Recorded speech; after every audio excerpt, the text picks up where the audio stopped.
नमस्कार मित्रांनो, आज आपण चाललो आहोत गावचं मंदिर पाहण्यासाठी. तुम्हाला पावसाळ्यात तिकडचा परिसर कसा असतो त्याचं एक छोटंसं पण मनमोहक दृश्य मी दाखवण्याचा प्रयत्न करेन. चला आता आपण निघालो मंदिराकडे. हा आपला नेहमीचा रुटीनचा रस्ता. पावसाळ्यात बघा कसा हिरवागार झाला आहे. हीच तर पावसाळ्याची मजा असते कोकणामध्ये. सर्वीकडे हिरवागार शालू परिधान केला असतो आणि आता पाऊस पडत नाही आहे, थोडं ऊन पडलं आहे, त्यामुळे एकदम व्यवस्थित नीट अँड क्लीन व्हिडिओ तुम्हाला दिसेल. अन्यथा हा भाग संपूर्णपणे धुक्याने भरलेला असतो. तुम्ही पाहू शकता पुढे वळण आहे, पण बिलकुल हिरव्यागार झाडीमुळे जराही आपल्याला समजत नाही आहे. हे पहा, इकडनं आता पुढे वळण आहे.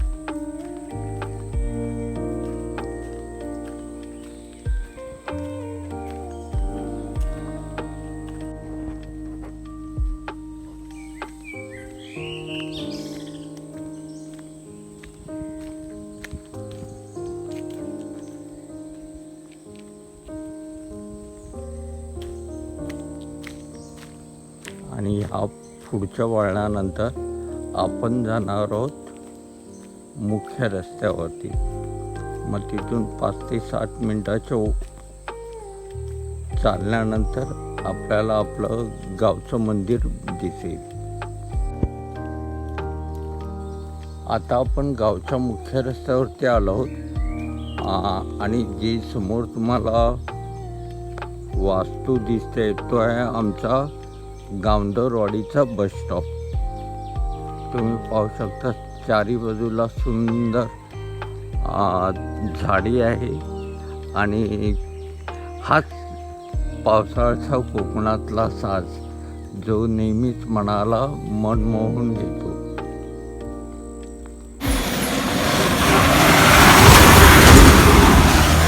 तुमचं नशीब चांगलं की आपल्याला गावातली एस टीचं दर्शन झालं आहे. आता गावामध्ये लाल डब्याच्या एस टीच्या ऐवजी आता ह्या सफेद एस टीज यायला लागल्या आहेत. त्यामुळे आता लाल परीचं दर्शन क्वचितच होतं.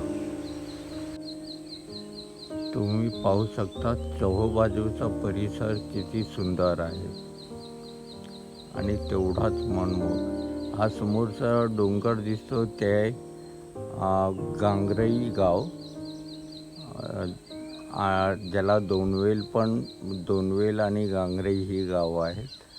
तर तो पलीकडचा डोंगर तुम्हाला दिसतो ते आहे खेड तालुक्यातलं पन्हाळजी गाव.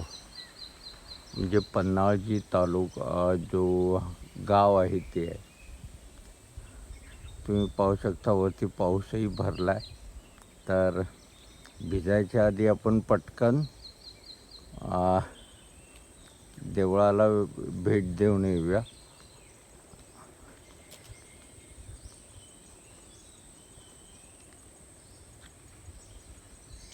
तुम्ही पाहू शकता इथे घर आहे शिरक्यांचं, पण ते एवढ्या हिरव्यागार झाडांमध्ये लपलं गेलं आहे की त्याचं दर्शन होणं पण तेवढंच भाग्याचं आहे असं पण म्हणू शकतो. म्हणजे एवढं कोकण पावसाळ्यात हिरवंगार होतं.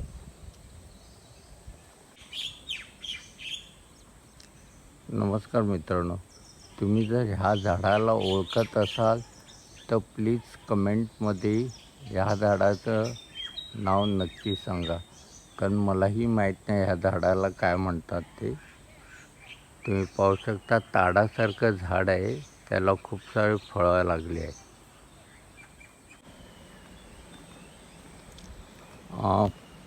आता आपण आलो आपल्या गणेश विसर्जनाचा घाट या रस्त्याने पुढे जाऊन नदीकडे जातो आणि तिथे गणेश विसर्जनासाठी घाट आहे.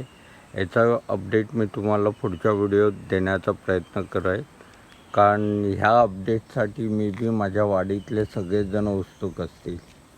चला मग आपण पुढे जाऊया. तसा हा रस्ता एक 10 ते 15 मिनटाचा वॉक आहे मंदिरापर्यंत आणि हा रस्ता एवढा मनमोहक आहे आणि वळणावळणाचा. माझा एक व्हिडिओ ह्या फक्त रस्त्यावरतीच बनेल आणि अननेसेसरी हा व्हिडिओ खूप मोठा स्ट्रेच होईल, म्हणून मी ठराविकच जागा तुम्हाला दाखवतो. इथे आहे नारळाची बाग, नारळी सुपारीची. कोकणामध्ये तुम्ही आलात आणि नारळी सुपारीची झाडं न दिसणं असं कधी होणारच नाही. आणि खास करून आमच्या ह्या भागामध्ये तुम्हाला सर्रास ठिकाणी नारळी पोफळीच्या बागा भेटतील.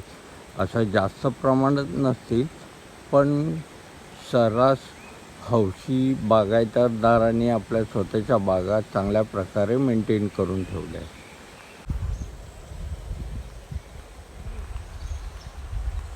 आता ह्या वळणाच्या नंतर आपण मंदिर परिसरामध्ये येऊ. तुम्ही पाहू शकता पाठच्या साईडला ही नारळाची पूर्ण मोठी बाग इथे येऊन संपली आहे. आणि हा पुढे हा नदीवरती एक छोटा येण्यासाठी पूल बांधला आहे आणि आपण इथे पाहूया नदीला किती पाणी आहे ते. तुम्ही पाहू शकता नदीला व्यवस्थित पाणी. मी आता ब्रिजवरती आहे आणि इथून मंदिराचं असं सुंदर मनमोहक दृश्य दिसतं आहे.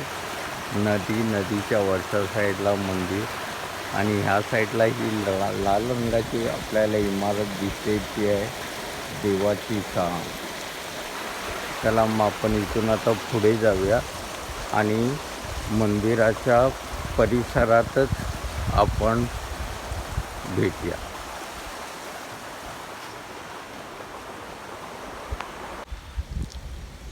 रिमझिम पावसाला सुरुवात झाली आहे आणि ऑलमोस्ट आपण मंदिराच्या परिसरात आलो आहे.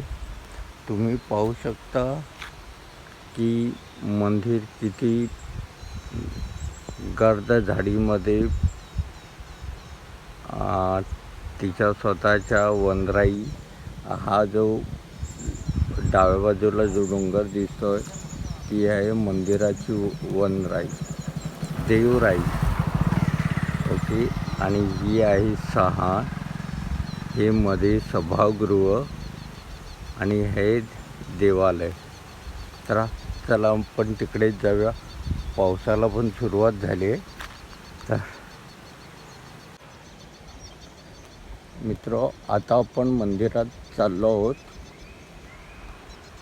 तोपर्यंत ह्या व्हिडिओला तुम्ही जर पहिल्यांदाच ह्या चॅनलवरती आला असाल तर लाईक, शेअर आणि सबस्क्राईब करायला विसरू नका. कारण तुमच्या एका लाईकमुळे मला असेच चिवेली गावचे वेगवेगळे कॉन्सेप्ट्सवरचे व्हिडिओ बनवायला आवडेल आणि पुढे मी असाच तुम्हाला अपडेट देत जाईन. तर प्लीज हा व्हिडिओ शेअर आणि सबस्क्राईब नक्की करा.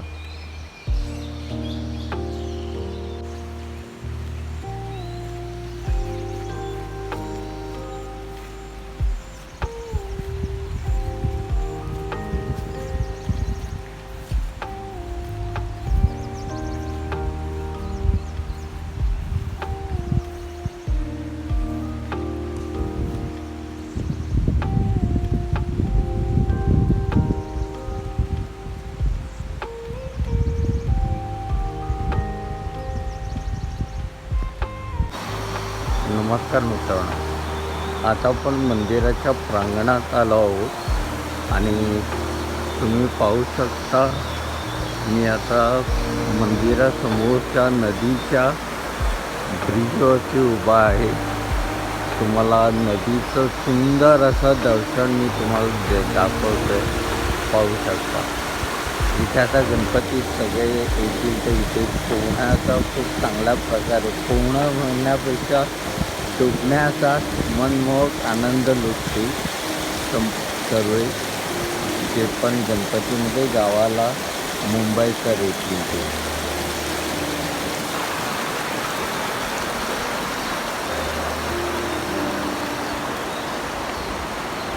तुम्हाला 180 डिग्रीचा व्ह्यू दाखवतोय.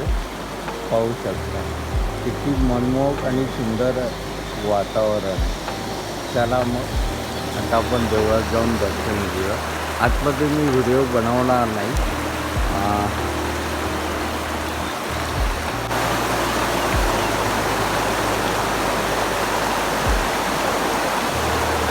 मी आता नदीच्या एका खडकावरती उभा असून व्हिडिओ शूट करतो आहे. आणि तुम्ही पाहू शकता इथे नदीमध्ये एक लॅब आला आहे आणि मस्त आहे की नदीच्या पाण्याचा आनंद लुटतो आहे. म्हणजे माणसांबरोबर ह्या प्राण्यांना पण नदीचं किती मोठा आकर्षण आहे तुम्ही पाहू शकता. आणि त्यालाही या पाण्यामध्ये खेळायला खूप चांगल्या प्रकारे आवडतं.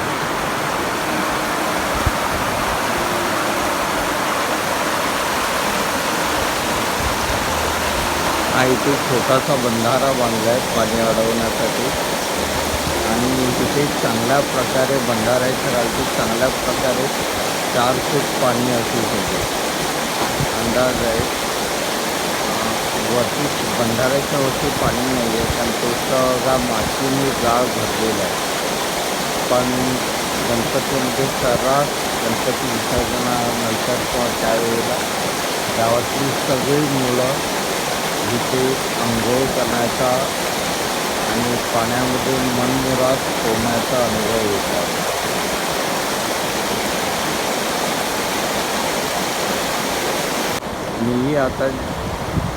मी आता जास्त वेळ न घेता हा व्हिडिओ इथेच संपवतो. तुम्ही पाहू शकता हा मंदिराकडे येण्यासाठी नदीवर बांधलेला साखव ज्याला आपण पूल म्हणतो तो आहे. आणि आताच पुढे जाऊन हे मंदिर आहे. मी मुद्दाम म्हणून मंदिराच्या आतमधला व्हिडिओ शूट केला नाही.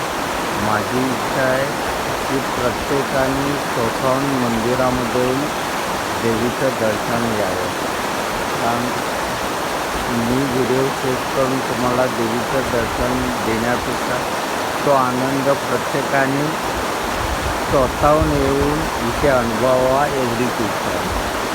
चला मग हा व्हिडिओ मी इथेच संपवतो. भेटूया पुढच्या व्हिडिओमध्ये.